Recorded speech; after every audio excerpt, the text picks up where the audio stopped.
Greetings to you all in the name of our Lord Jesus Christ. We had a wonderful time of worship with songs and with word and also table time. And now we have come to our message time.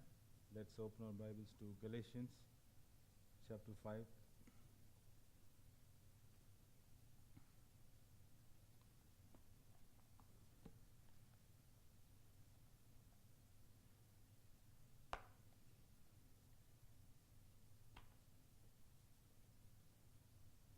Verses 22 to 25. Galatians chapter 5, verses 22 to 25.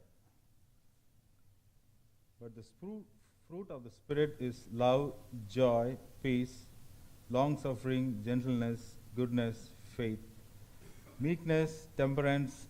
Against such there is no law. And they that are Christ have crucified the flesh with the affections and lusts. If we live in the Spirit, let us also walk in the Spirit. Let's pray. Loving Heavenly Father, we thank you, we praise you for this time that you have given us, Lord. Be with us, guide us and lead us, O Lord. Edify our hearts, magnify yourself through this word and through the meditations, O Lord.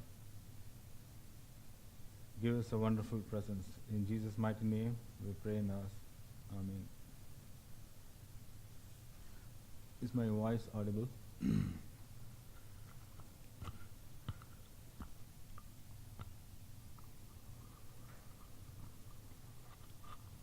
Hello, check.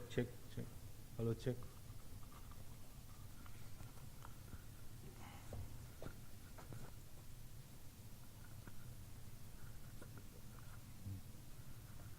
Hello, check. I'm feeling a little weak. I was not feeling well last couple of days. Just saving up all my little energy that I had for sharing. I didn't want to turn it over at the last moment. To some of our brothers, it might be everyone is working busy. I didn't want to burden them, so just want to share some thoughts that the Lord has put on my heart. For some time, this portion has been ringing in my ears. Fruit of the Spirit.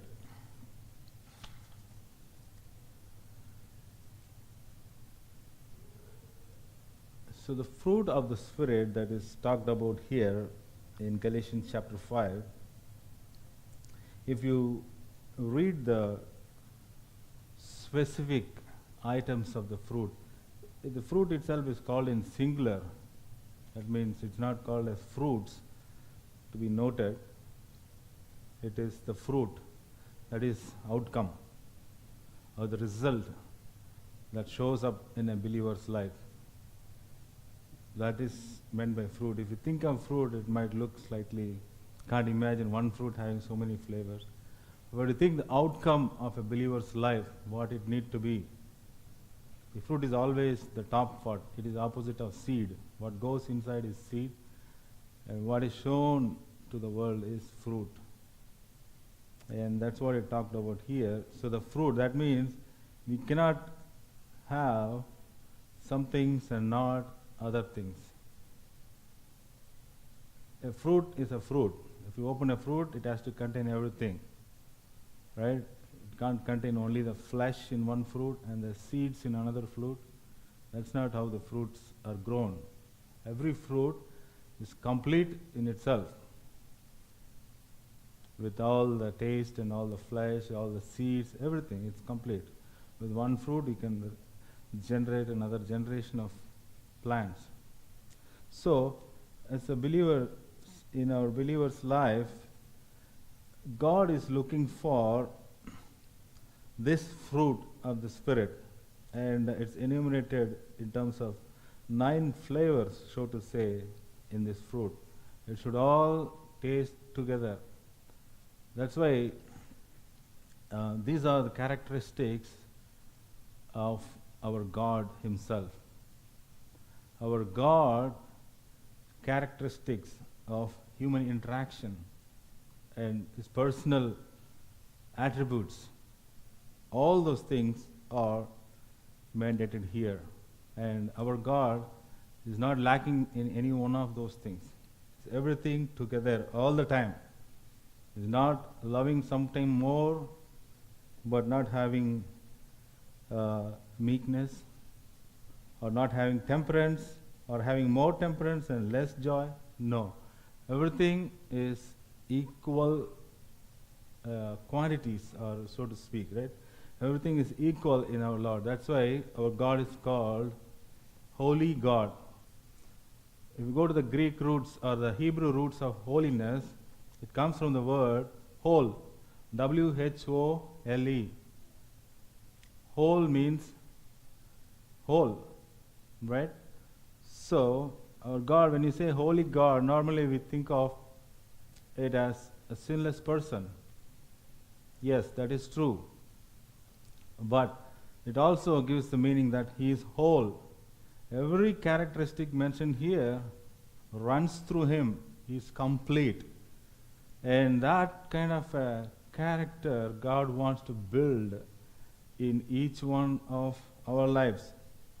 A born-again Christian, a child of God, He wants us to have that kind of a characteristic or character built in us, which has got all these 9 flavors in equal ratio and to the top, and so that we may glorify God with the fruit that is produced in us.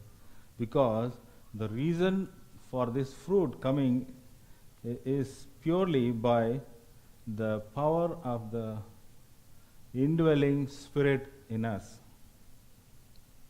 God has given this fruit, like the verse which itself we start, the fruit of the Spirit.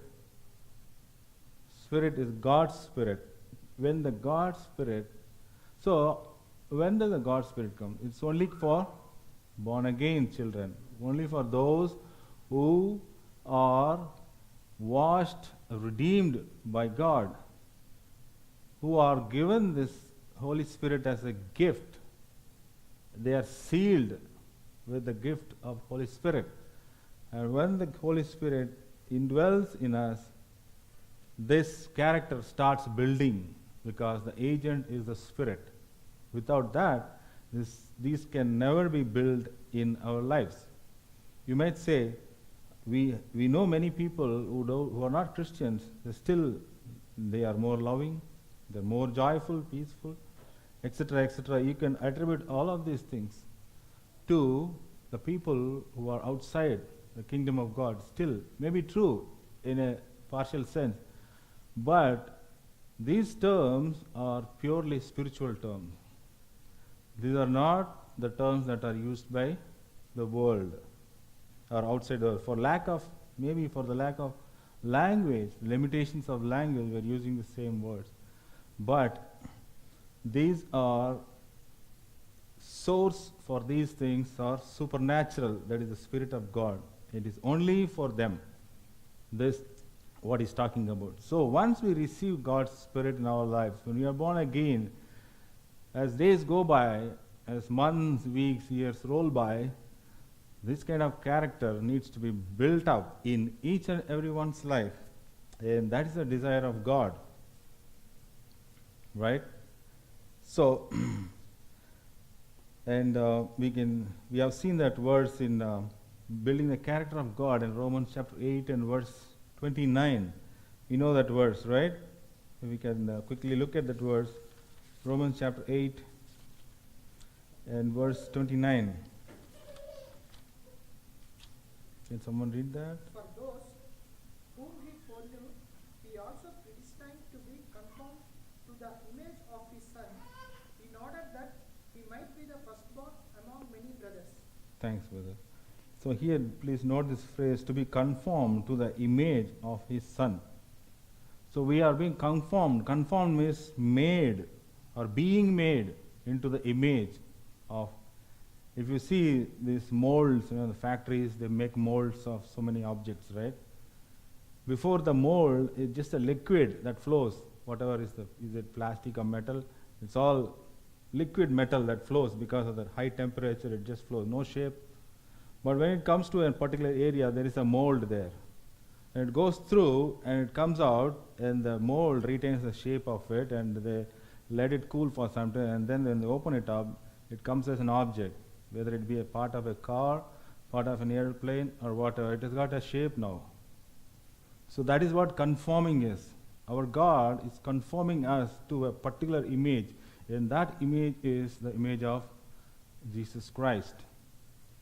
And there are circumstances in this world that God uses us to get into this mold and be created into the image of His Son Jesus Christ. In other words, God's purpose in creating this mankind is, among all other things,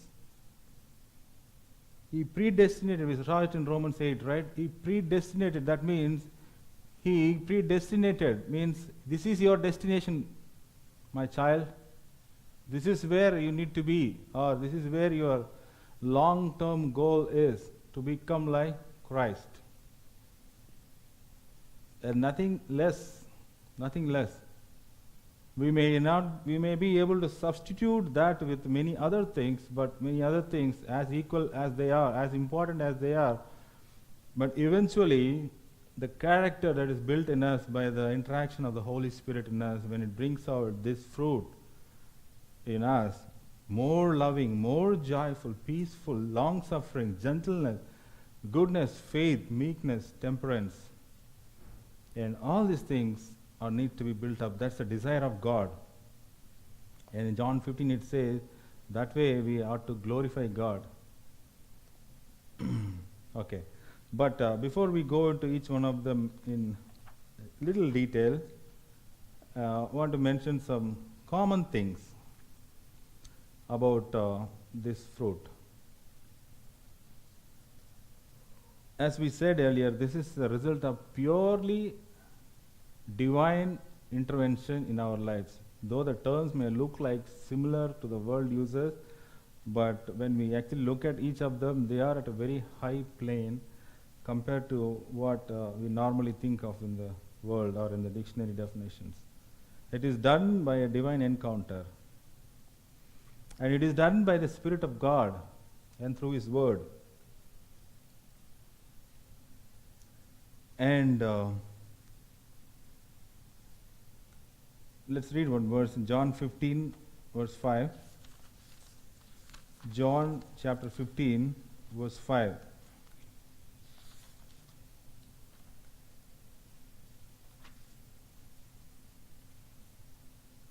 Can someone read that? Right. You are the branches. Whoever abides in me and I in him, he it is that bears much fruit. But apart from me, you can do nothing. Yes, brother. Thank you, brother. I am the vine, you are the branches. He that abideth in me and I in him, the same bringeth forth much fruit. So the fruit, the source is abiding in Christ. Abiding in Christ. It has to flow from God. The divine flow has to come from God Himself. Right? Talking about Christ here. And our interaction, our attachment to Him through His Word, through His Spirit, is the source of that thing to be flow. Right? So the branch is the one which gives energy or the nutrients to the so the vine gives nutrients to the branches, and from the branches come the fruit. So the flow should always come from God. So that's what it implies here. And another common thing here for all these characteristics is these are developed in a hostile environment. These are not developed when everything is happy-go-lucky kind of times and days. These things are developed primarily in a hostile environment. And these things have to be developed in such a kind of environment. That means you have to fight a battle to get these fruits developed in us. It is not an easy task in the sense It's not like going for a vacation and coming back, boom, you have all these characteristics. No. Or going for a nice message and coming back, nothing like that. These have to be worked out in our life experiences against the pressures of life, against hostile environment, hostile people, situations, circumstances, and we rise up. Then this character is formed. As we saw that the liquid iron, first of all, the iron has to become liquid. When it will become liquid, it has to be subject to a lot of heat. And then that can be molded into whatever shape our Lord wants to have in us. Another common thing is, it needs our cooperation. It is not like we pray to God, we desire that we become like this, Lord, and sleep and get up in the morning, then you become more loving person. It has to be worked out in our yielding with the power of the Holy Spirit. Unlike salvation, where God Himself takes the credit, in building up the fruit, it is, you know that you are building fruit because God is working in you. It's conscious, you can see it happening. And you can delay it by your actions or you can accelerate it by your actions too. Right? And that's why within few years, some people become very mature with all this fruit, but some people take long years. It doesn't mean God is partial, but it's just that people are not yielding fast enough to the circumstances. They're not fighting their flesh good enough. Okay, now quickly we'll go through each one of them, probably a couple of minutes. This love talked about is not the simple love that the world talks about, either in the movies or in the secular world, where people say to each other, I love you or I like you. This is not that kind of love. This is a love which seeks nothing. You have to read Corinthians chapter 13, 1 Corinthians. That will tells you what kind of love it is. It seeks nothing, it doesn't complain about anything. It always seeks for the good of the other. It's the agape love. That's the kind of love that God wants to build in us. The love, agape love, He wants to build in us. And that happens, Romans chapter 5, we know this verse. Let's quickly read this verse. And hope does not put us to shame, because God's love has been poured in our hearts through the Holy Spirit who has been given to us. Yes. The love is shed abroad in our hearts by the Holy Spirit, which is given to us. The Holy Spirit coming into ourselves or into our hearts brings the atmosphere of love.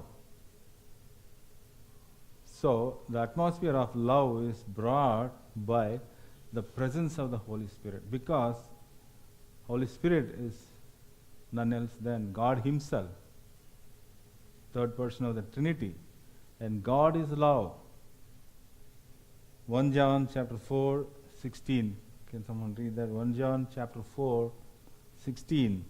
Talks about the absolute of characteristics of God. So, we have come to know and to believe the love that God has for us. God is love, and whoever abides in love abides in God, and God abides in him. Yes.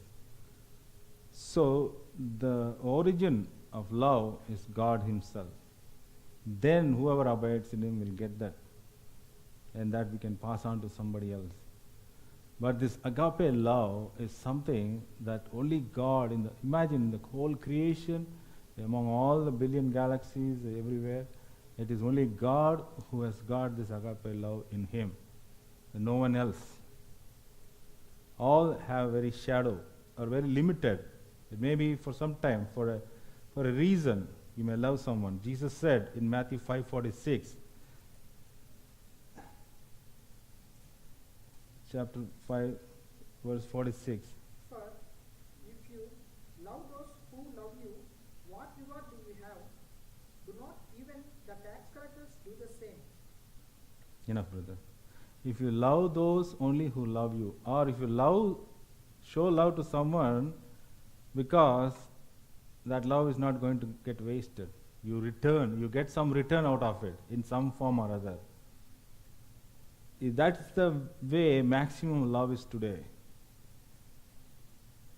I do something because I'm going to get something later. Some satisfaction. That is the maximum level. But God's level is another thing.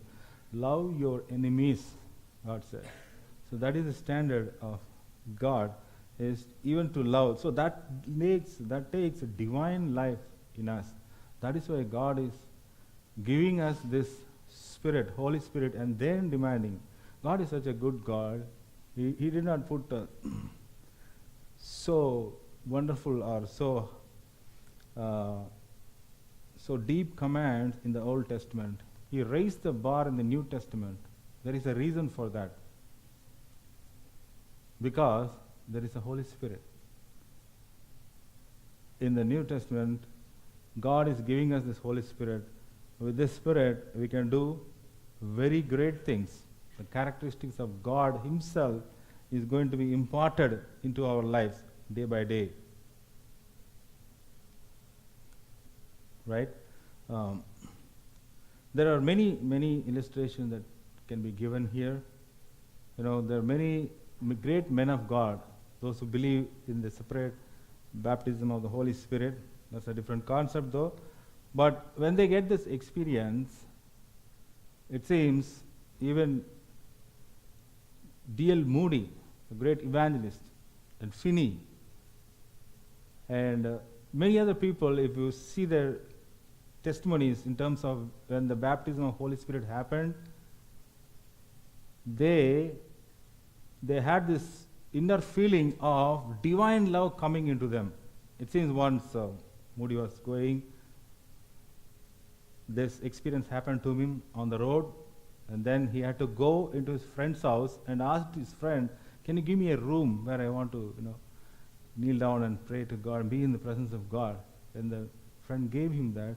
He went inside a room, and for hours he was there, and he was saying the experience that was coming into him because the Holy Spirit was being poured upon him, and he said his heart was filled with love, it seems.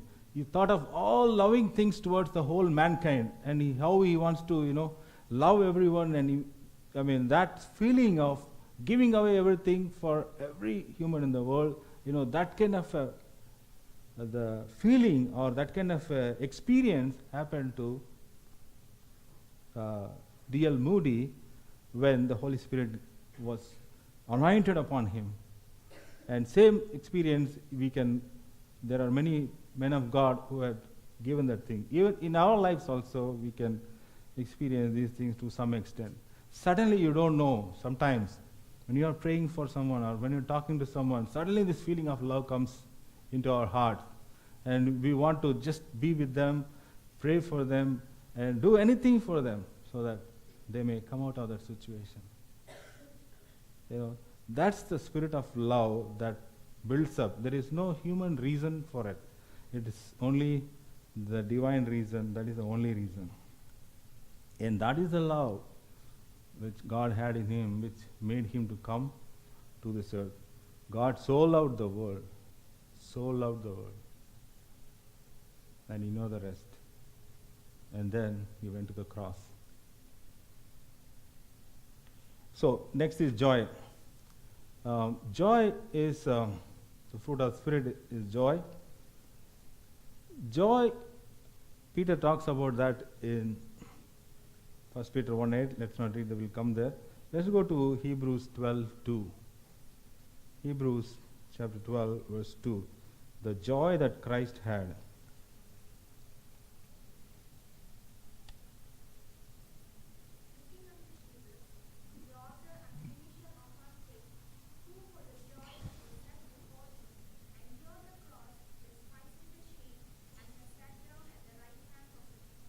Yes, and thank you.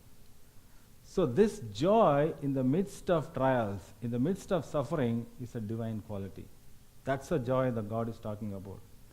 It's not the joy based on a good circumstances.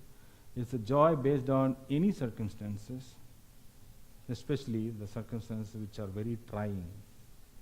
which in this case, the circumstances were taking the life of our Lord Jesus Christ. Even then, he was joyful. Because these two are two different things. That's the divine joy. If it is connected to a circumstances, that is not the divine joy. We need to aspire for the joy that still remains in spite of circumstances, in spite of a great loss that you go through in life, in spite of anything that can happen. This should not be broken. This joy, that's the joy he is talking about. And the joy is some internal feeling that keeps you joyful all the time. Peter talks about that in 1 Peter chapter 1 verse 8. Joy unspeakable. That means I cannot explain this. It is too much. I cannot explain the reason for it. And it is overwhelming, full of glory. He says that. 1 Peter chapter 1 verse 8. Is that what there? Though you have not seen him, you love him. Though you do not see him, you believe in him and rejoice with joy that is inexpressible and filled with glory. Yes. If you rejoice with joy unspeakable, full of glory. Talking about the love we have for Christ. So this is the joy. Are we experiencing this kind of joy, irrespective of circumstances, or circumstances are dictating our joy, our moods? Is that what the question we need to ask ourselves? And this joy, as was mentioned here, is built up during suffering. As we told, right, the general principle, during opposition, these characters are built up. That is, we have to learn to be joyful during adverse circumstances. And during that time, God builds up this character to not leave that. That is a state, and this is another thing. Circumstances are something, and this is the state. This is the state of your being. And that should not be lost. That should not be lost. That's the divine quality. And next we come to the peace, right? Romans chapter 5, verse 1.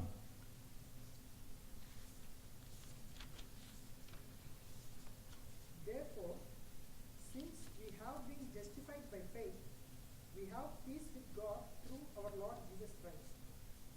Yes, thank you. When we are justified by faith, the peace returns to us. The peace of God comes back into our heart.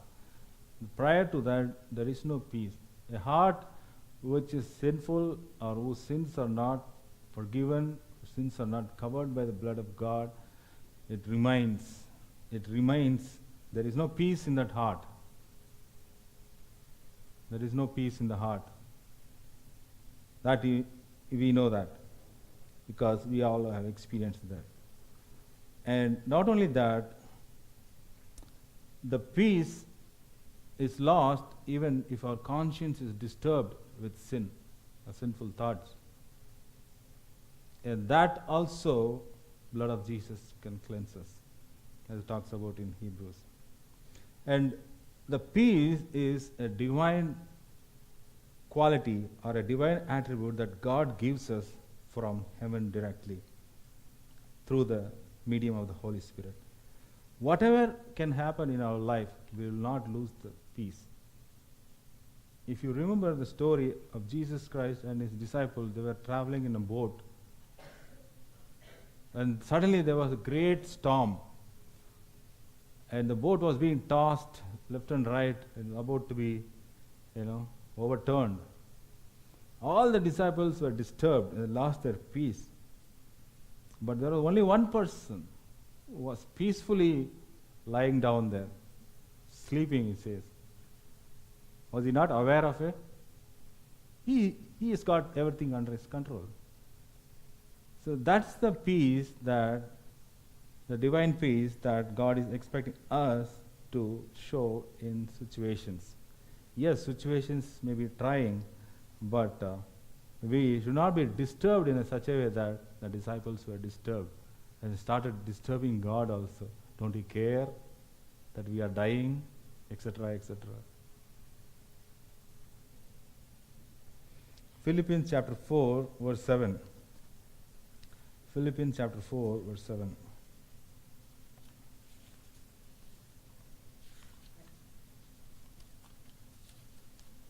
And the peace of God, which surpasses all understanding, will guard your hearts and your minds in Christ Jesus. Yes, it has to be the peace of God. It is not the peace that comes by reading a book or going to a counselor or even talking to a friend. It is the peace of God. My peace I leave with you, Jesus said. It is the peace of God. It is something we don't know. God has to say, okay, I'm giving you peace. And then things start happening. It guards our minds and hearts not to be disturbed. It just puts a blanket around it. So it just, many things, it seems, statistics say many things people worry about. 95% of the things never happen. They all come and some solution will be there, and then finally they all go away. Only 5 things imagined to be causing problem truly cause problem. So all the 95%, maybe 90 to 95%, all these problems that are imagined, they never come to pass. Even a worldly person, statistically, it's proven that way. How much we should be if we are the children of God. The mind which is disturbed and the heart which is worried, they should be blanketed with the peace of God. After all, they are the agents which worry. Sometimes, you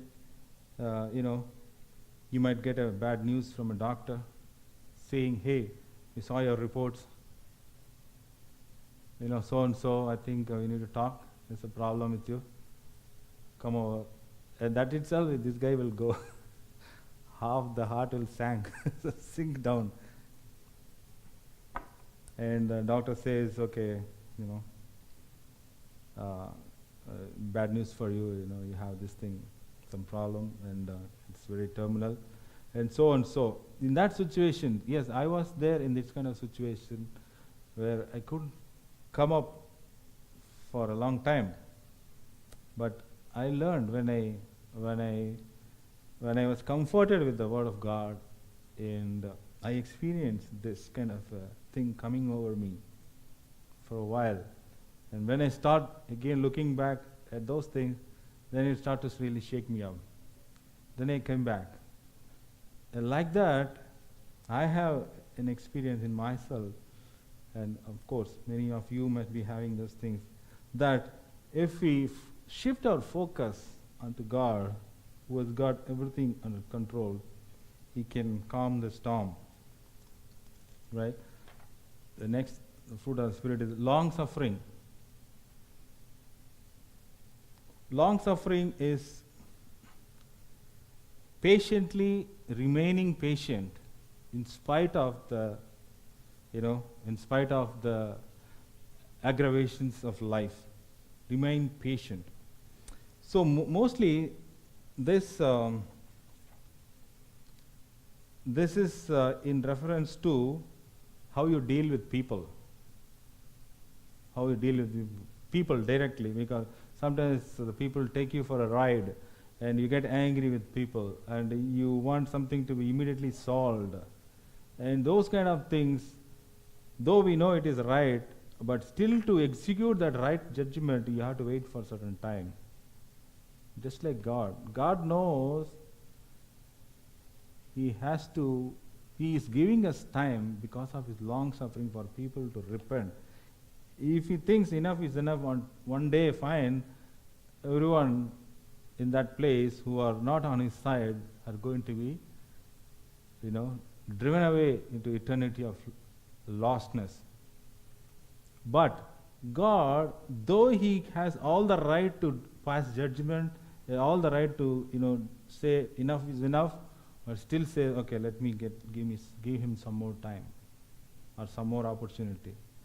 That is the nature of long suffering that God has, in spite of the greatest opposition that He faces from people. Right? So that's the great example. Long suffering is from God Himself. 2 Peter chapter 3, verse 9. There are many verses, but let's look on here. 2 Peter chapter 3, verse 9. You all know this verse. The Lord is not slow to fulfill his promise, as some count slowness, but is patient toward you, not wishing that any should perish, but that all should reach repentance. So here the verse says, the Lord is long suffering towards us, not willing that any should perish. So that's why He is giving some more time. That's what it says here. You know, even when you have an opportunity to immediately say something against someone or pass a judgment on someone, but giving a day extra, giving an opportunity extra, that is long suffering. You know, many times I fail here. And when I was reading this fruit, I was really blessed myself in seeing where are the gaps I myself having. And God showed me so many areas. One area is long suffering. If my boy does some mistake in school, okay, I want to pull him right then and there. Yes, sometimes it is needed, but sometimes you have to give opportunity for that to be taken care, or give one more opportunity, or one more day, or another instance, rather than coming down every time the same way. I found out that it is the same thing.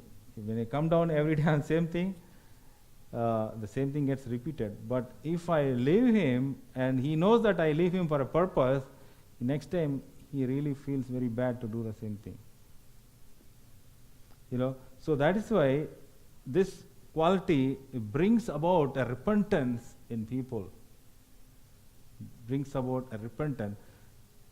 So that is the area where this needs to be shown. Not for anything where they want to commit crime or something like that. Not this is not talking those kind of areas. This is to allow people to give time or a chance for them to repent and change their ways towards us. You know? So that's one great quality that can only come from God. Let's go on quickly. Gentleness, or in other words, it's also can be considered kindness. Kindness is another great supernatural quality. It is showing mercy. Showing kindness is showing mercy or favor, or let me do some benefit for this person in spite of what he has been doing to me. Showing mercy when he comes back, even after the nth time, even after he offended you, but he comes back saying, I'm sorry. You should be able to see in his face clearly and squarely and say, okay. And favor. If he asks for one thing, give him two things. Kindness. You know that a person needs something in his life. You might give just that thing, but if you give over and above that, kindness. Many times in scripture we say loving kindness of God. Loving kindness of God. One preacher says, if a person is hungry, he is going to God and asking him food, God gives him the food, plus also gives him the dessert to enjoy the food. Are we just giving enough or more than what is required? Are we thinking, when we get up in the morning, are we thinking, what can I do to a certain neighbor or a certain colleague in my office who is creating trouble? How can I show him the benefit? Showing compassion. And all these things is done without expecting anything in return. Without expecting anything in return. So we have many illustrations of this with many people of God who has done in their lives. They have shown so much acts of kindness for people. Let's read one verse before we move on. Titus chapter 3, verse 4. It is talks about the kindness of God.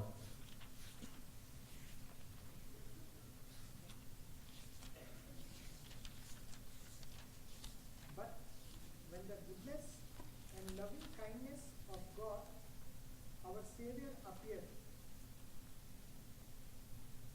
Yeah, we read one more also. He saved us not because of works done by us in righteousness, but according to His own mercy, by the washing of regeneration and renewal of the Holy Spirit. Yes, brother. So it says the kindness and the love of God, our Savior, toward man, towards us.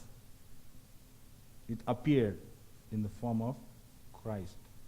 Christ is, brother was saying, the person is a personification of all these things of God in Christ. That's why in John chapter 1 and verse 18 it says, John chapter 1 verse, no man has seen God at any time. The only begotten Son, who is in the bosom of Father, He has declared Him. So that means if you want to see how God is, or what is the nature of God, look at the life of Jesus, study the life of Jesus. That's how God is. So these qualities are shown by our Savior in His life, and He is ready to impart the same thing for us also. And next is goodness. Let's move on fast. Goodness is the good character of person. When we say a person is a good person, chala manchodu. We say like that, right? So what we mean here is a righteous person. He is morally right. I mean, he does everything according to God's laws. And there is always goodness in him. He does everything righteously. And there is some honesty in what he does. And not only in honesty, he is also affectionate. And you feel like going to him and interacting with him.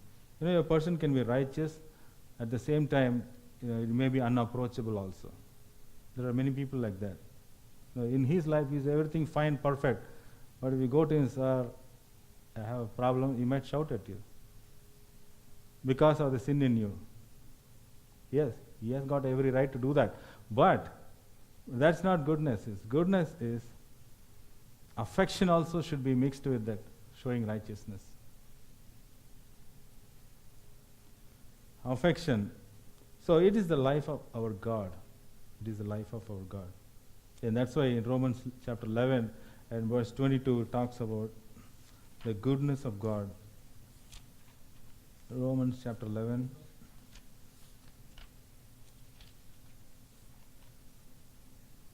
Verse 22. Behold, therefore, the goodness and severity of God on them which fell.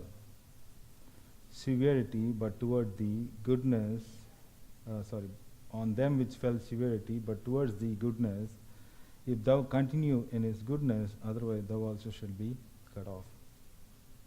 It talks about two extremes of the character, so to speak. One is the goodness, and one is the strictness. But many people are either on one side or other. They are so good that they will not even condemn anything.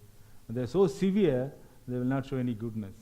But both are useless as far as regenerating anyone.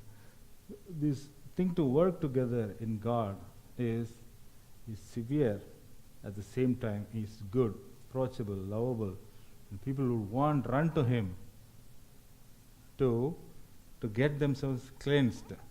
See, that is the nature that God wants in us to be developed, not to go to any kind of extremes in one area or other. That's why Holy God is everything fully in the same quantity, in the same proportion. Okay.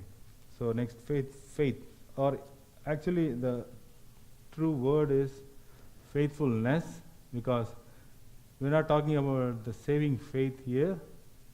Saving faith is already done. That's why you are placed in the kingdom of God, and the Holy Spirit is given to you. So we are talking about not the saving faith, but the faithfulness. The faithfulness, that is the character that needs to be built in us. That is the dependability or trustworthiness. How faithful are you in things given to you? Are you trustworthy? Or you only do when people are looking at you, but you do different things when people are not looking at you? That's not faithfulness. Every manager in a company looks for a faithful servant who is reliable and is dependable. Applied to God, He is a faithful God, means He will not go back on His promises. Once He said, pertaining to man, once He given His promise of salvation, sanctification, or redemption, or anything which is, brother was reminding, according to scriptures. In the table time, we were reminded. That means He is already put there in black and white. He is faithful. Today He is fulfilling that. So that is the faithfulness of God. That is, you can depend on what He said already. I am the God who changeth not, God said, right? Let's read one verse from Deuteronomy.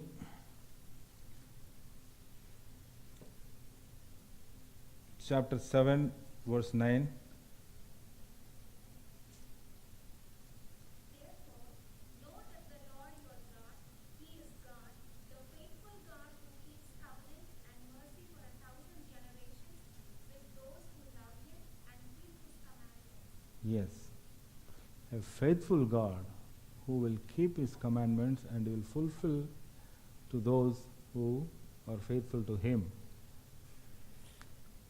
Faithfulness, once God has said, that's why even Israel, after failing so many times, God gives them chances again and again and again. Why does He do that? Because of the promise He gave to Abraham. Because of the promises He gave to all the forefathers. And because of the redemptive plan He gave in the Garden of Eden. And even because of His intention of the plan of creation of man and His sanctification and glorification. He had that in mind already, and He written it down in black and white. And He is bound, or He made Himself bound for His own word. Right? Some people, sometimes we can say about some people, this person is very trustworthy. ఆయన మాటిస్తే నమ్మచ్చు మనం అలా అంటుంటాం కదా మనసులో. But here it is, even when it costs your life, are you going to change your word?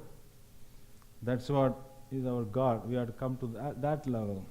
That is, okay, we might give a word or a promise to someone or something when things are good, but when things are going bad, are you still going to stand on that? That is the test. When you are going to occur loss, or when it even going to cost your life, are you going to stand on your word? There are many saints of God in the past who have given their lives for Christ during the persecution times, right? And there were many people, and there was one person called Polycarp. We must have heard many times about this person. It seems when he was 86 years old, after serving the Lord so wonderfully and beautifully, he was brought before the king to recant his faith, to deny the Lord Jesus Christ and accept the king, whoever was there at that time. And the king said, everyone knows he's a nice man, and the king also didn't have any intention of killing him, but he said, you just say, this is not your Lord, you recant him. But this man said, for 86 years I have served the Lord, and He's been good to me all the time. I cannot deny my Lord. You may do whatever you want. And He was put to death. That is the faithfulness for Christ. That means He made a choice to serve the Lord and stick to the Lord. In spite of things, He gave His life. Now, when it comes to personally, how much is going to be a pressure, only the situation can tell. But it's a faithful unto death situation. Just like our Lord Jesus Christ, He was faithful even to give His life on the cross. Meekness, fruit of the Spirit is meekness. Matthew 11, verse 29. Let's read 28 and 29. Matthew 11, verse 28 and 29. Quickly. Come to me, all you who labor and are heavy laden, and I will give you rest. Take my yoke upon you and learn from me, for I am gentle and lowly in heart, and you will find rest for your souls. Yeah, ma, thank you. So Jesus Christ's invitation for people to come to Him who are weary, who are tired of their lives by following the law, who are tired of fulfilling the law but never can fulfill it properly. And those kind of people, Jesus Christ is giving an invitation. Come unto me, I will give you rest. And in this KJV, it says, it uses the word meek there. That's why I'm reading this here. Take my yoke upon you and learn of me, for I am meek and lowly in heart. See, the God of the universe, who has got everything under His control, but dealing very gently, that means with the people who are opposing Him and giving an invitation for them, even the people who oppose Him, giving an invitation or an opportunity for them to repent and come back to God. That is not showing His strength. The strength under control is meekness. And another man of God says like this, meekness also can be equated to brokenness in a person. How broken he is, and so meek he would be. He is not trying to, ఏమంటారు రోషం, తెలుగులో there is a word called రోషం. ప్రతిదానికి రోషపడే వాళ్ళు ఉన్నారు కొంతమంది లోకంలో, right? చిన్న మాట కూడా ఓర్చుకోలేరు. That rosham is a fleshly thing. You are reacting to something. But if you don't, there are certain things you need to defend, of course, but not for everything which is personal. If somebody comes and tells you a word about you, Jesus Christ Himself, these people called Him so many names. He never bothered. He never bothered. Because He doesn't care what the image people are giving to Him. Are you caring? The Roshan comes from because you have an image of yourself in your head, and that image is being punctured. But if you come to a state where no amount of arrows can make you react in a negative way, you have come to a level of meekness.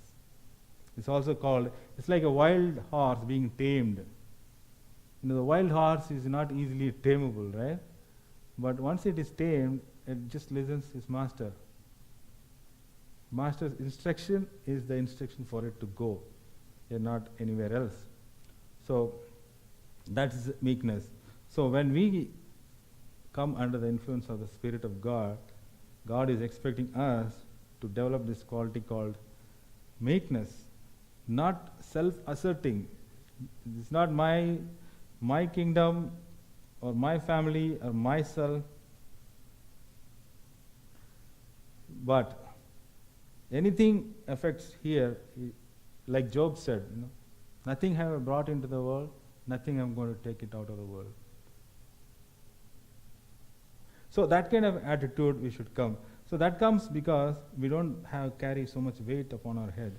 If you think we are going to be with the God and all these things, we're not going to take anything out from here, even the image or anything that we have, those things are temporary things which need to climb on top of those characteristics. The last one, temperance or self-control. So self-control, there are two things here. One is self-control of food and drink, and physically whatever you eat, there should be self-control of that.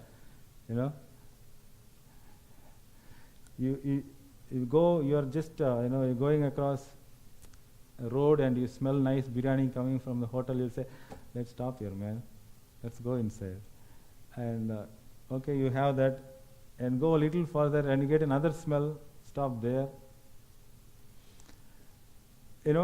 That is, and some people have this craving for drink.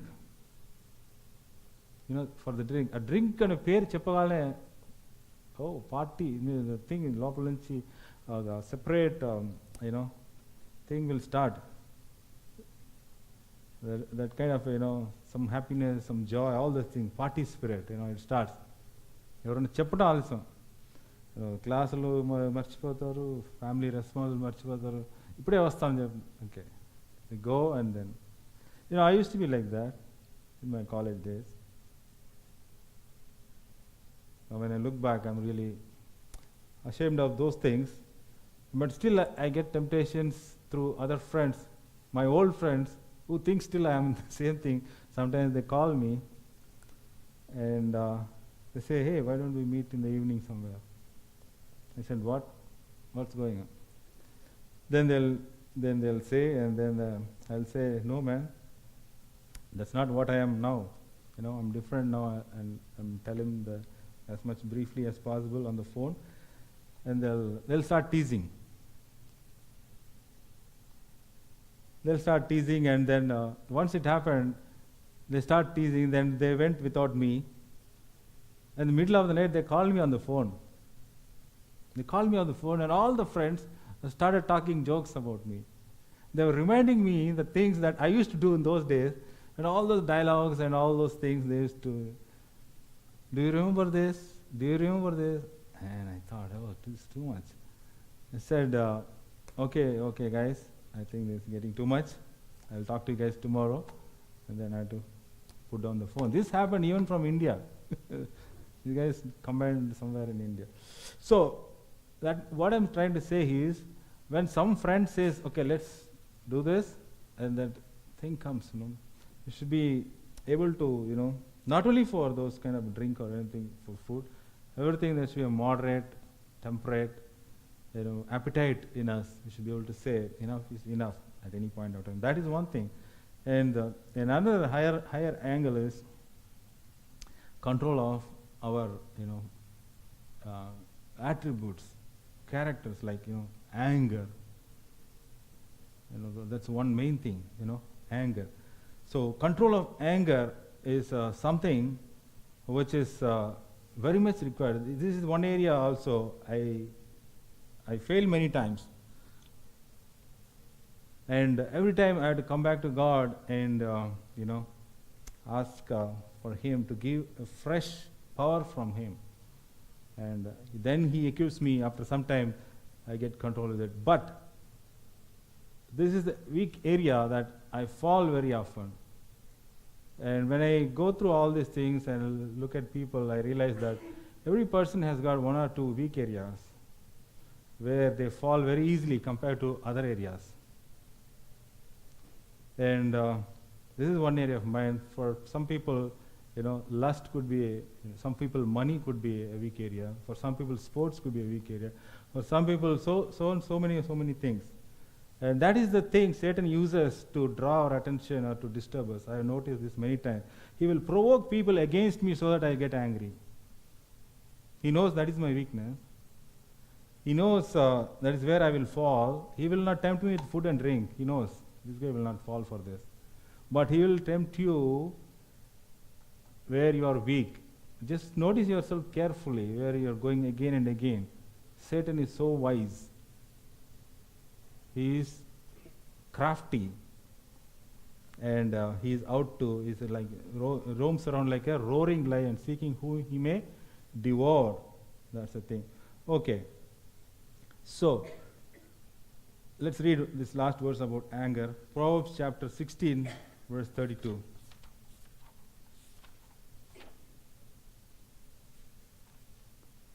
Proverbs chapter 16, verses 32. Whoever is slow to anger is better than the mighty, and he who rules his spirit than he who takes a city. Yes, yes. No, brother. Whoever controls his anger is what? Is mighty? Can you read that again? Whoever is slow to anger is better than the mighty. Is better than the mighty. Whoever is slow to anger is better than the mighty. Or whoever is able to contain that is better than the greatest thing in this, any powerful or mighty thing that can be there in this world. Because this is where you're going to fall down. And what's the point comparing with any other mighty thing? Even this thing is going to let you down into your spiritual downfall, and then you have to climb up after a big struggle. So all these qualities, as we see here, this is not what the world is meaning the same thing, but in our mind the meaning is different. This is one level or much level higher than what we normally see in the world, and this comes from the Spirit of God indwelling in us, and the power comes by that. And all these things are developed in a hostile situation, against hostile people, hostile circumstances. And we have to work in coordination with God for us to bring up this fruit in us. Fruit is something which is seen outside, but the seed is the Word of God and the Spirit of God, which started its work in us. And fruit is something which comes out after some time. It's not like a gift you are directly given on the day one. Fruit is something which is developed. It comes on day n, but that n could be shorter or longer depending on how we cooperate with our Lord Jesus Christ. So chapter 5, Galatians, going back, Paul is saying that the fruit of the Spirit, we have to have these characters: love, joy, peace, long-suffering, gentleness, goodness, faith, meekness, temperance. Against such there is no law. And the formula that he gives is, we have to crucify the flesh. Verse 24. You have to crucify. There is a fight between the spirit and the flesh. Once you crucify the flesh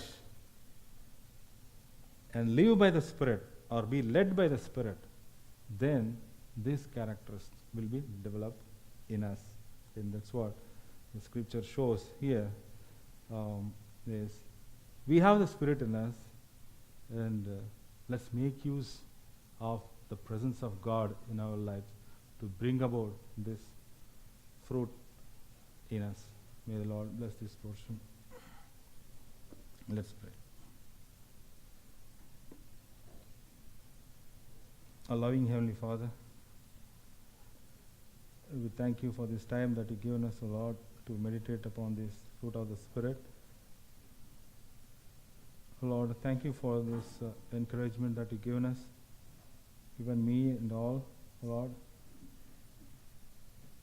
May you help us to develop these divine characters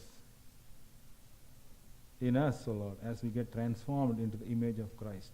O Lord, you have given already your grace to us, O Lord. We are at different stages of development, O Lord, but when we look towards you, who are the wholeness of everything put together, may that wholeness be in our lives, not lacking in any areas, but we develop as a whole, just like Christ himself was while he walked on this earth, O Lord. We thank you and praise you for this time, O Lord. Enable us. It is not in our hands, but all we can do is yield to your power, O Lord. Yield to the power of the Spirit. May you work in our lives so that we may glorify you, and people may see these acts and they glorify you who are in heaven. Thank you and praise you this time. In Jesus' name I ask. Amen.